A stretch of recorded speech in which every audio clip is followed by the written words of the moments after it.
గురువుగారు నమస్కారం. పరమేశ్వరార్పణం. నిత్య జీవితంలో చాలామంది చాలా అవస్థలు పడుతూ ఉంటారు.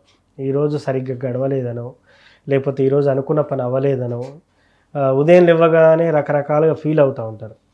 అలాంటి వారికి నిత్యం కూడా మనం చదువుకునే శ్లోకం కానీ మంత్రం కానీ ఏదైనా ఉందా?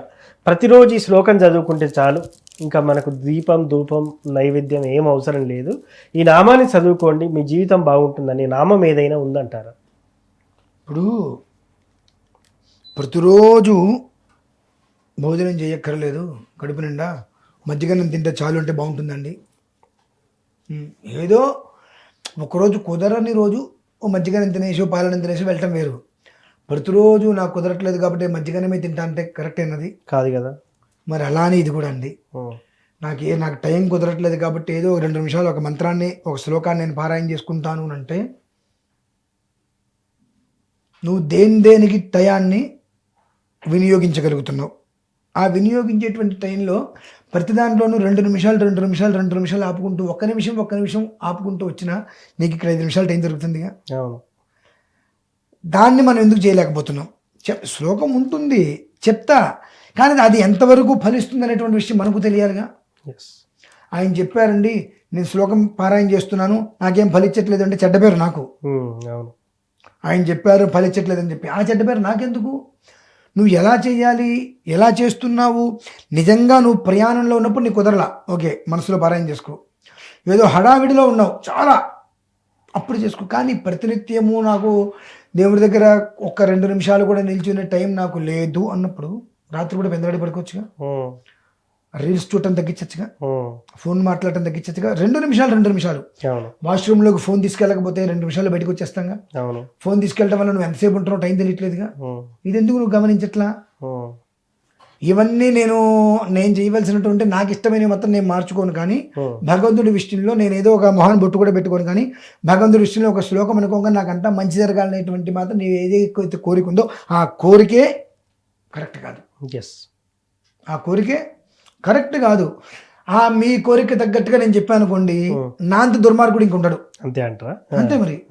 మీ కోరిక తగ్గట్టు నేను చెప్తే ఇక నేను దేనికండి ఇక్కడ? అంతే అంటారా? నీ కోరిక తీర్చడం కోసం కాదుగా నేనుంది. ఆయన అది కోరిక నీకు వాస్తవమే, కానీ అది ధర్మయుక్తమైన కోరిక కాదు. ఒక మంత్రం ఉంది ఇస్తా, కానీ ధర్మం వేరు ఆపద్ధర్మం వేరు. ఎప్పుడు నేను ఆపద్ధర్మం చేస్తానంటే నీకు జన్మతహగా నీ దరిద్రమత్తం నీ దగ్గరే ఉంటుంది. ధనమాన విత్త ప్రాణములు అటు మీ ఆ ప్రాణం మీదకి వచ్చిన పరిస్థితులలో ఆపద్ధర్మం నువ్వు అనుసరించు, అది నీకు యోగాన్ని ఇస్తుంది, నిన్ను నిలుపుతుంది మళ్ళీ. అంతేగాని సర్వదా నేను ఆపద్ధర్మంలో ఉంటాను కాబట్టి నాకు ఒక శ్లోకం కావాలి అంటే నేను కనుక మీకు ఆ శ్లోకం ఇస్తే నా అంతకన్నా దుర్మార్గుడు ఇంకొకటి అంటే మీ జీవితాన్ని నిట్ట నిలువున నాశనం చేసిన వాడు ఎవడే అంటే నేనే అవుతా.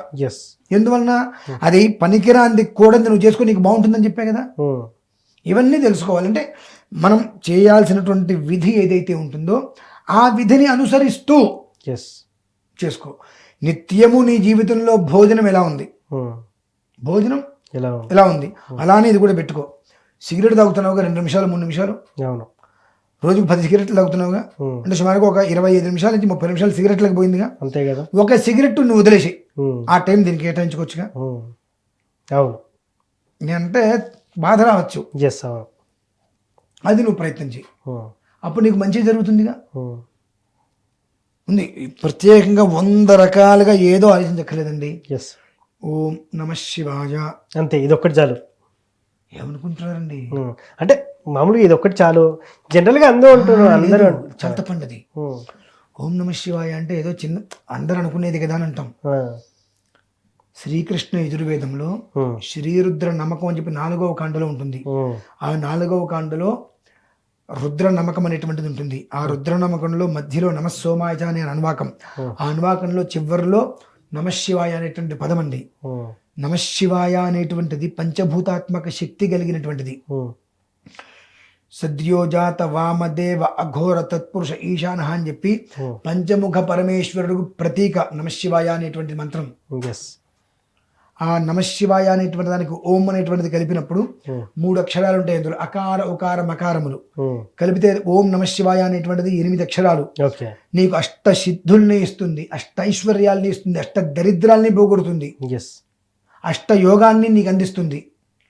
ఓం నమశివాయ అంటే ఏముంది చిన్నదే కదా అని అనుకుంటాం. వెంటిలేటర్ తీస్తే మనిషి చనిపోతాడు అంటే కేవలం ఆ ఓం నమశివాయ అనేటువంటి తోటి భస్మంలో త్రిశూల యంత్రం వేసి కొన్ని ప్రయోగాలు చేస్తే వెంటిలేటర్ తీస్తే చనిపోతాడు అనేటువంటి వ్యక్తికి 8 సంవత్సరాలు ఆయుష్ ఇవ్వచ్చు.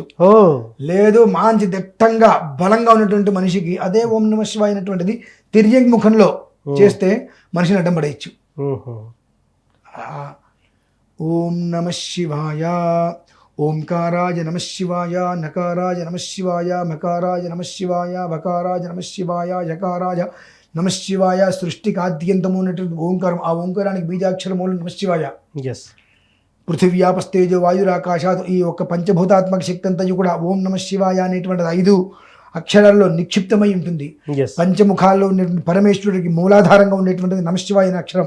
ఈ మనం నమశివాయ కదా మనకు తెలిసింది తేలిక, కానీ ఆ నమశివాయ అనేటువంటి 5 అక్షరాలు మేము ఉపదేశం తీసుకోవడం కోసం గర్భాష్టమేసి గర్భంలో ఉన్నటువంటి 9 మాసాలు కలిపి 7 సంవత్సరాలు 3 నెలలకు ఉపనయనం చేసుకొని సావిత్రి ఉపదేశం తీసుకొని ఆ తర్వాత పంచాక్షరి అంటారు దాన్ని ఉపదేశం తీసుకోవడం కోసం మేము మెల్లో యజ్ఞోపతి ఉపనయనం చేసుకుంటే కానీ మాకు ఉపదేశం ఇవ్వడానికి అర్హత లేదండి.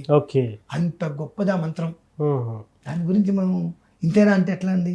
ఎస్, అంటే చాలా మంది చెప్తా ఉంటారు ఇదే చిన్న మంత్రం చదివితే సరిపోతుందా అని. మనం అది చిన్నది అనుకుంటాం కదండి. ప్రపంచాన్ని శాసించేది అదే. ఎస్, అవును, ప్రపంచాన్ని శాసించేది అదే. ఎస్. ఇంకేంటండి?